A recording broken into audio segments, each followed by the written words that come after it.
It's Bhai Dooj, and what's a celebration without some delicious homemade treats for your favorite brother? Let's make a full Bhai Dooj platter, chatpata, creamy and sweet. First up is Papdi Chaat. For this, take out some crisp papri on a plate, add a dollop of fresh dahi, the creamier the better.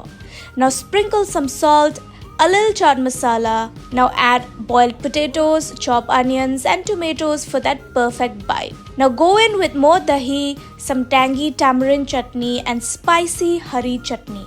Top it up with save and bright red pomegranate seeds. Now finally garnish with coriander leaves and enjoy that crunched meets cool combo. Next is Dahi ke kebabs. For this, in a bowl add 1 cup hung curd, grated paneer, chopped onions, coriander, breadcrumbs and all your magic masala like salt, coriander powder, turmeric, red chili and cumin. Now mix it all into a soft dough. Now roll it into small balls and shape them into kebabs. Now coat each one in corn flour for that crisp exterior. Now deep fry until golden brown and irresistible. Serve hot with mint chutney, creamy inside, crunchy outside, just chef's kiss.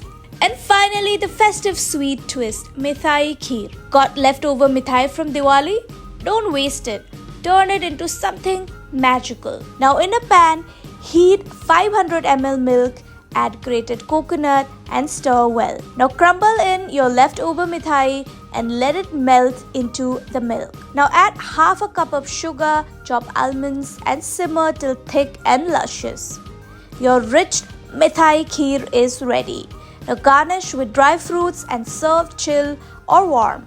Pure festive bliss in the bowl. And there you go, 3 easy Bhai Dooj specials you can whip up in under an hour. For more such easy recipes, don't forget to like, share and subscribe to Times Foodie.